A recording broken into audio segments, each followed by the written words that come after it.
Hello friends. प्रश्नावली 1.1 कक्षा 8वीं विषय गणित।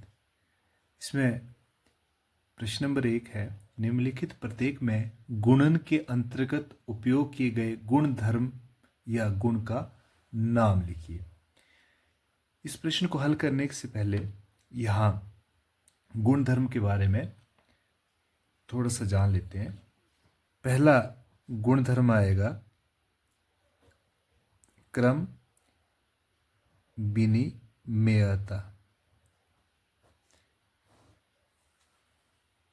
इसमें होता है दो हमारे पास संख्या होंगी ए और बी, तो इसमें ए प्लस बी लिखो या बी प्लस ए लिखो, दोनों का आंसर जो उत्तर है वो बराबर रहेगा।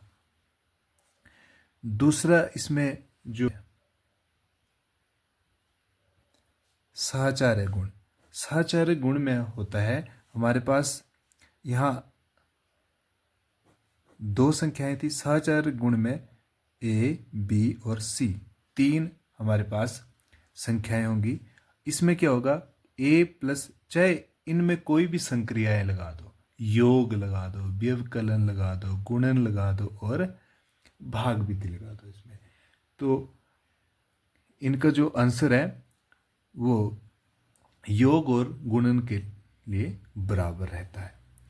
तो ए प्लस बी प्लस सी बराबर है ए प्लस बी प्लस सी। जब सहचार्य की बात करेंगे तो इसमें चाहे पहले दो को जोड़ लो, तीसरे को बाद में जोड़ो, या पहले दूसरे और तीसरे को जोड़ दो, पहले को बाद में जोड़ो, तो हमारे पास जो इनका उत्तर रहेगा वो बराबर रहेगा। इसके बाद तीसरा आता है हमारे पास वितरण। जो वितरण गुण है, वितरण गुण में इसमें भी हमारे पास ए बी सी तीन संख्याएं रहती है। इसमें भी वितरण में क्या होगा कि ए पहली संख्या को गुणा करना है दूसरी और तीसरी संख्या के योग से, तो ये बराबर रहेगा। पहली संख्या को गुणा किया दूसरी से, यहाँ जमा था तो जमा, या पहली संख्या को गुणा किया तीसरी से, तो इस तरह से भी अगर इसका वितरण करेंगे तब भी इनका जो उत्तर है वो बराबर रहेगा। अब इसमें चौथा आता है हमारे पास योज्य तत्समक।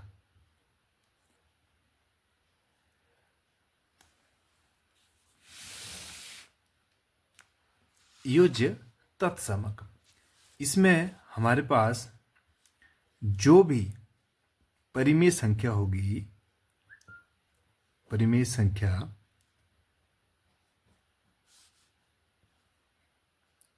के लिए जोड़ जो है शून्य हो तो वह योज्य तत्समक होता है, योज्य तत्समक होता है। इसमें अगर परिमेय संख्या है, कोई संख्या है, जैसे मान लो कि परिमेय संख्या लिखी है यहाँ पे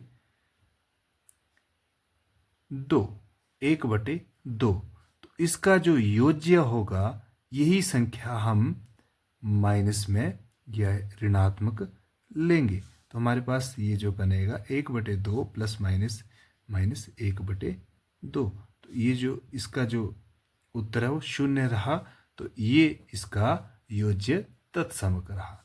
कोई एक संख्या जैसे मान लो हमारे पास -13 है, तो इसका योज्य तत्समक यही संख्या प्लस में, माइनस है तो प्लस में लेनी है, तो हमारे पास योज्य तत्समक शून्य आ गया। शून्य है तो योज्य तत्समक वही संख्या अगर ऋणात्मक है तो धनात्मक उसका योज्य तत्समक होगा, अगर धनात्मक है तो ऋणात्मक होगा, अगर ऋणात्मक है तो धनात्मक होगा। अब इसमें अगला आएगा हमारे पास गुणनात्मक तत्समक। अब गुणनात्मक तत्समक में क्या होगा, जो परिमेय संख्या है के गुणक करने पर एक प्राप्त हो तो वह गुणनात्मक तत्समक कहलाता है या तत्समक होता है। जैसे योज्य तत्समक में जोड़ने पर शून्य हो तो योज्य हो गया। अब यहां गुणनात्मक में गुणा करने पर हमें एक प्राप्त हो तो वो उसका क्या होगा, गुणनात्मक तत्समक। जैसे मान लो कि हमारे पास परिमेय संख्या 3/2, तो इसका गुणनात्मक एक प्राप्त करने के लिए यही संख्या इस संख्या का व्युत्क्रम जो है गुणा किया जाएगा। तब 2 से 2 कट गया, 1 से 3 से 3, एकम में, तो हमारे पास आया 1। इस तरह से हमारे पास जो है, जो भी हमारे पास चाहे परिमेय संख्या होगी वो गुणा में वही परिमेय संख्या का व्युत्क्रम गुणा किया जाएगा। जैसे मान लो कि अगर मान लो हमारे पास है यहाँ 13, तो ये संख्या इसके बटे में कुछ नहीं 1, तो इसका गुणात्मक बनाने के लिए हमें 1/13 लेना पड़ेगा। इस 13 का गुणात्मक तत्समक जो है 1/13 होगा, तब हमारे पास जो है उत्तर 1 रहेगा। अब प्रश्न करते हैं, निम्नलिखित प्रत्येक में गुणन के अंतर्गत प्रयोग किए गए गुणधर्म गुण का नाम लिखिए। यहां देखना है -4/5 गुणा 1 बराबर है 1 गुणा -4/5। यही संख्या -4/5 को 1 से गुणा किया या 1 को -4/5 से गुणा किया, तो हमारे पास यहां आया -4/5। यहां जो हमारे पास जो यहां गुणधर्म लग रहा है, यहां पे गुणधर्म लग रहा है, जब अगर ये संख्या ये यहां तक होती तो हमारे पास इसको हम मान सकते थे a गुणा b बराबर है b गुणा a। तो यहाँ पे हम लिख सकते थे कि ये क्रम विनियमता है। लेकिन जब यही संख्या जो है 4/5 में आ गई, तो हम इसको लिख सकते हैं, यहाँ गुणा हो रहा है तो हम इसको लिखेंगे गुणात्मक तत्समक।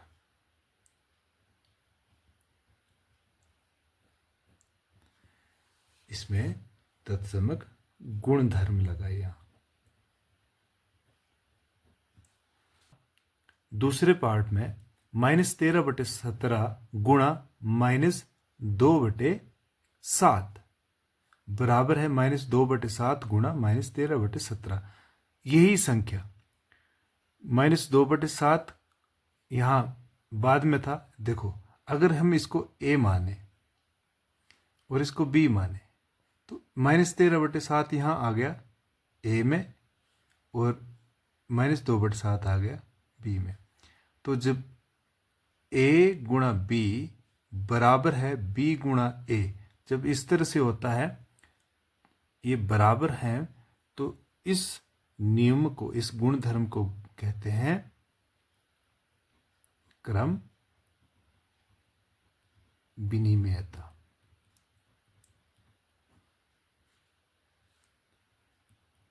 गुणधर्म।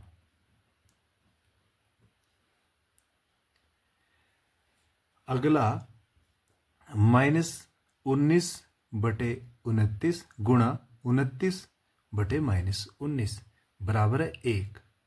यहां अगर परिमेय संख्या -19/29 है और गुणा हो रहा है इसी परिमेय संख्या का व्युत्क्रम, -19/29 का व्युत्क्रम बन गया। व्युत्क्रम यानी कि उसी संख्या को जो है बदल कर लिखना। -19/29 का बन गया यहाँ 29/-19, और ये बराबर है 1 के बराबर आ गया। तो इसको हम बोलेंगे गुणनात्मक प्रतिलोम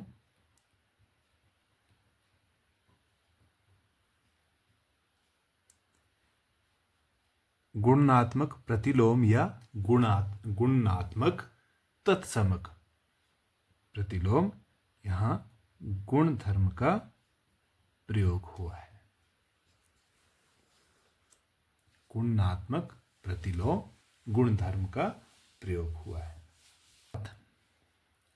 प्रश्न नंबर 2 है, बताइए कौन से गुणधर्म या गुण की सहायता से आप 1/3 गुणा 6 गुणा 4/3 को 1/3 गुणा 6 ब्रैकेट में गुणा 4/3 के रूप में अविकलन करते हैं। इसको हल करने के लिए हमारे पास 1/3 गुणा 6 गुणा 4/3 यहाँ ब्रैकेट है, ये इसको हमने बराबर करना है 1/3 गुणा 6 गुणा 4/3। यहां अगर देखा जाए 1/3 गुणा 6, 1/3 गुणा 6 गुणा 4/3, 4/3।